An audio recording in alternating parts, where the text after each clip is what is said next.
l'approche déontologique, l'approche éthique. Et tout, quand elle est bien comprise, sauf justement une espèce de paravent chinois, de cache-sexe. J'accuse la déontologie de s'être accaparée des maigres moyens financiers que les ONG destinaient à la formation dans le secteur des médias. On oublie tout et on s'occupe d'éthique et de déontologie. On avait ressenti qu'il y avait des universaux, le vrai, le bon et le beau. Le vrai, le bon et le beau, qui renvoient en termes d'éthique et de définition de ce que c'est que le journalisme. Et ça, je pense que ça permet justement de ne pas tomber dans les travers que vous avez énoncés. C'est de rappeler que être journaliste, c'est à la fois revendiquer une méthode, qui est celle de la recherche de la vérité. C'est exercer une opinion, parce que c'est quand même la liberté d'expression des opinions, quand on exerce la liberté de la presse. Et c'est raconter le monde, parce que faire du journalisme, c'est toujours raconter le monde. Il n'y a pas moyen de faire autrement. Aujourd'hui, l'enjeu, c'est une question de crédibilité. Crédibilité. Et là, je vous rejoins pleinement. Si c'est pour faire ce qu'on appelle de l'éthique stratégique, brandir un code de déontologie, c'est exactement ce que la presse à sensation fait depuis la nuit des temps, au passage. Ça ne sert évidemment à rien, sauf à creuser le fossé de la confiance publique qui sépare la confiance publique et les journalistes. Et là, je pense que c'est une question de contre-lecture. À un moment, si on veut être journaliste, si on veut exercer une fonction journalistique au sein d'une société qui est en pleine révolution, en plein chambardement, il faut revenir à ces valeurs fondamentales.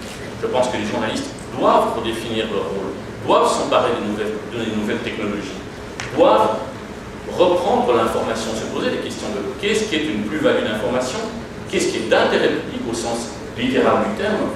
Et pour cela, je pense qu'il faut qu'on amène de l'épaisseur. Il apparaît dans cette société en pleine refondation que le vrai est peut-être le beau et que le beau est peut-être le vrai.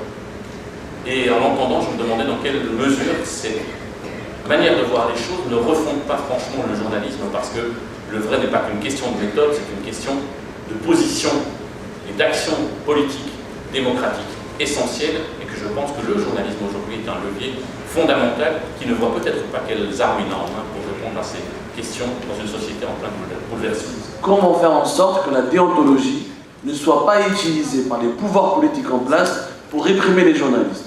Exemple concret, on a fait plein d'enquêtes dans mon média sur les biens des dirigeants algériens qui sont très très riches.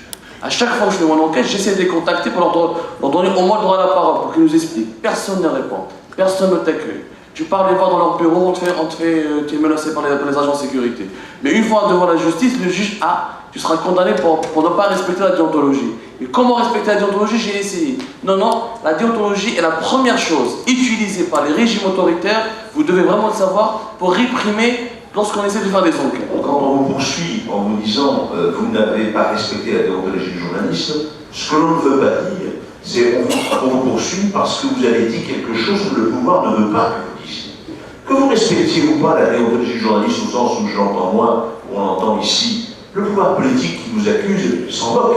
Ce qu'il veut, c'est que vous ne parliez pas du tout de ce dont vous avez parlé.